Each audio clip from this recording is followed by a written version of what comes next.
जय श्री राधे, जय श्री कृष्णा।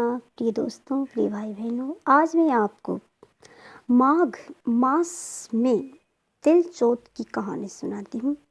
माघ मास के चतुर्थी या तृतीया को ये तिल चौथ का व्रत होता है। इस दिन हर सुहागिन स्त्री चौथ माता का व्रत रखती है।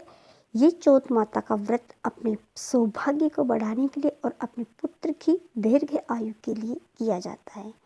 जिसके यहाँ पुत्र का जन्म हुआ हो वह तिल के लड्डू बना के पूरे परिवार में बांटे, और जिसके पुत्र का विवाह हुआ है वह भी तिल के लड्डू बना के पूरे परिवार में बांटे।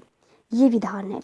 और तिल चौथ माता का व्रत रखे और गणेश जी और चौथ माता की कथा सुने और शाम को चांद को अर्घ्य देकर व्रत पूरा करें।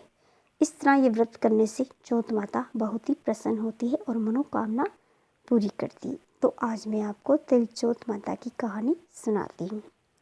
किसी शहर में एक सेठ और सेठानी रहते थे। उनके कोई भी संतान नहीं थी। इससे दोनों जने बहुत दुखी रहते थे। एक बार सेठानी ने पड़ोस की स्त्रियों को तिल चौथ का व्रत करते हुए देखा तो पूछा, आप किस का व्रत कर रही हो? इसके करने से क्या लाभ होता है? औरतें बोली, ये चौथ माता का व्रत है। इसके करने से धन, वैभव, पुत्र, सुहाग आदि सब कुछ प्राप्त होता है। घर में सुख शांति का वास होता है। तब सेठानी बोली कि यदि मेरे पुत्र हो जावे तो मैं चौथ माता का व्रत करके 1.25 किलो तिल कुट्टा चढ़ाऊं। बाद में वह गर्भवती हो गई। तब भी भोग नहीं लगाया और चौथ माता से बोली कि हे चौथ माता, यदि मेरे पुत्र हो जावे तो मैं 2.5 किलो का तिल कुट्टा चढ़ाऊंगी। गौरी पुत्र गणेश व चौथ माता की कृपा से उसको पुत्र रत्न की प्राप्ति हुई, पर उसने तिल कुट्टे का भोग नहीं लगाया। फिर जब वह लड़का बड़ा हुआ तो सेठानी बोली, इस लड़के का विवाह हो जाए तो मैं 5.25 किलो का तिल कुट्टा चढ़ाऊंगी। भगवान गजानंद व तिल चौथ माता की कृपा से, मेहरबानी से उसके यहाँ पुत्र रत्न हो गया। उसके पुत्र की सगाई भी हो गई। अच्छे कुल की कन्या से लगन मंडप में फेरे होने लगे। लेकिन भाग्यवश सेठानी फिर भी चौथ माता के तिल कुट्टे का भोग लगाना भूल गई।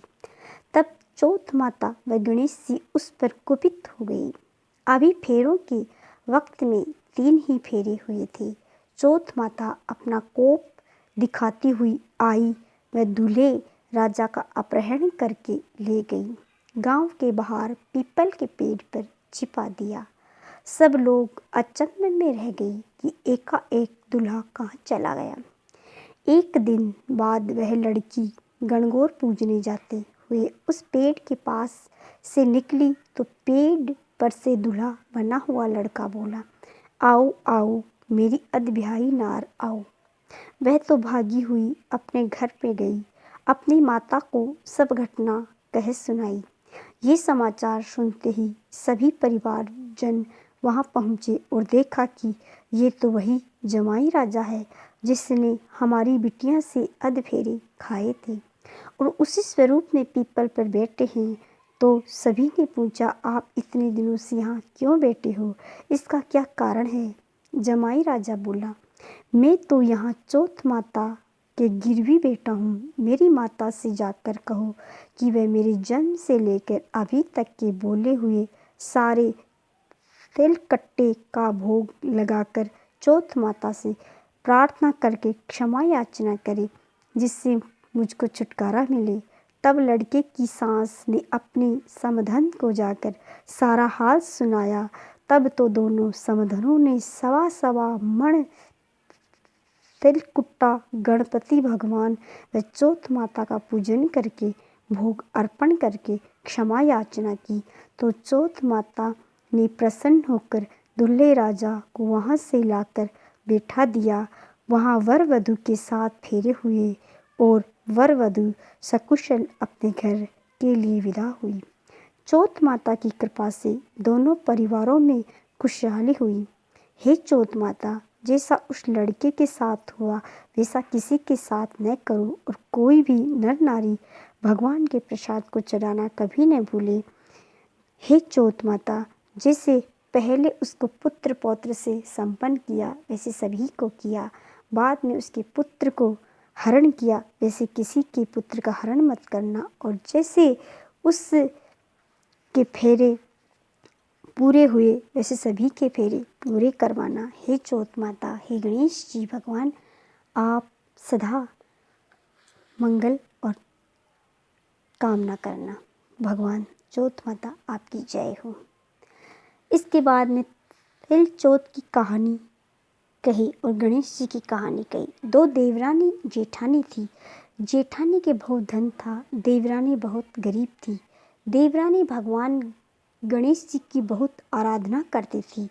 वो अपनी जेठानी के घर रोज आटा पीसने के लिए जाती थी। जिस कपड़े से आटा छानती थी वो कपड़ा उसके घर लाकर पानी में धो लेती और उसके पति को घोलकर पिला देती। एक दिन देवरानी ने बच्चों ने देख लिया। वह अपनी माँ से बोली कि माँ चाची तो अपने घर से आटा का कपड़ा ले जाकर चाचा जी को घोलकर पिला देती है। इस पर जेठानी ने देवरानी से कहा, घर जाओ तो आटे छानने का कपड़ा यहीं रख कर जाया करो। देवरानी ने वैसा ही किया। घर गई तो उसका पति बोला, मुझे चून घोल कर पिला दे। देवरानी बोली कि आज उसने आटा छानने का कपड़ा वहीं रख लिया, इसलिए मेरे पास आपको खिलाने के लिए कुछ भी नहीं है। उस दिन उसके पति ने भूखों मरते गुस्सों में आकर उसको लकड़ी से मारा। तकदीर से उस दिन चौथ माता का व्रत था। श्री गणेश जी का स्मरण करती हुई वह भूखी ही सो गई। तभी थोड़ी देर बाद गणेश जी ने आकर कहा, आज तो तिल चौथ है और तू भूखी ही क्यों सो गई। तब देवरानी ने सारा वृत्तांत कह सुनाया। तब भगवान बोले कि आज मैंने तिल चौथ होने के कारण चूरमा व तिल कुट्टा बहुत खाया है, इसलिए निमटने की मन में है, सो कहाँ जाऊँ। वह गुस्से में बोली, महाराज बहुत जगह पड़ी है, चाहे जहाँ चले जाओ। गणेश जी ने सारा घर भर दिया। निमटने जाकर बोले, पूछूं कहाँ। मैं फिर गुस्से में बोली, मेरा ललाट पड़ा है, पोंछ लो। गणेश जी पोंछ कर चले गए। थोड़ी देर बाद उसने उठकर देखा तो सारा घर हीरे मोती से जगमगा रहा है, सारा सिर भी सोने की आभा से चमक रहा है।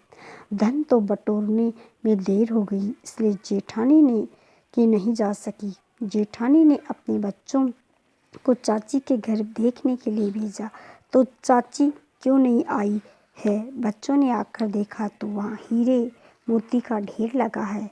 तब बच्चों ने आकर अपनी माता से कहा, मामा चाची के तो बहुत धन हो गया है। जेठानी भागी भागी अपनी देवरानी के पास गई और पूछा कि इतना धन कैसे हुआ। भोली भाली देवरानी ने सारी घटना सच सच बता दी। इतनी सुनकर जेठानी अपनी घर आई और अपने पति से बोली, मुझे लकड़ी से मारो। देवरानी को देवर जी ने बहुत मारा, इसलिए उसके बहुत धन हो गया। उसका पति बोला, तू धन की भूखी क्यों मार खाती है। लेकिन वो नहीं मानी और बहुत मार खाकर अपने मकान को खाली करके श्री गणेश जी का स्मरण करके सो गई। और गणेश जी महाराज आए और कहने लगे, फालतू में मार खाने वाली, हट और मुझे बता कि मैं कहाँ निमटने जाऊँ। तब वो बोली, मेरे देवरानी के तो छोटो सो मकान था, मेरे तो बहुत बड़ा मकान है, जहाँ इच्छा हो वहीं चले जाओ। और गणेश जी ने निमटना कर दिया। अब बोले, पूछू कहाँ। तो जेठानी बोली, मेरा ललाट पड़ा है, पहुँच कर चले गई। थोड़ी देर में उसने उठकर देखा तो सारा घर सड़ रहा है, बदबू आ रही है। तब वो बोली, हे गणेश जी महाराज, आपने मेरे साथ छल कपट किया है। देवरानी को तो धन वैभव और मुझे कूड़ा दिया है। गणेश जी आए और बोले कि तूने धन की भूखी मार खाई। जेठानी बोली और क्षमा याचना करने लगी। हे महाराज, मुझे तो धन नहीं चाहिए, आप अपना समेटो समेटो। गणेश जी बोले, धन का आधा देवरानी को दे, तब अपनी माया समेटूंगा। जेठानी ने आधा धन देवरानी को दिया, लेकिन एक सुई नहीं दी। तब भगवान ने एक सुई की देवरानी को दिलवाई। तब भगवान ने अपनी माया समेटी। रिद्धि सिद्धि के दाता हे गणेश जी महाराज, जैसा आपने जेठानी के साथ किया वैसा किसी के साथ नहीं करना, और जैसा देवरानी के भंडार भरा वैसा सभी के भंडार भरना। कहने सुनने वाले और उखाड़ा भरने वाले की मनोकामना पूर्ण करना। बोलो गणेश जी महाराज, चौथ माता की जय।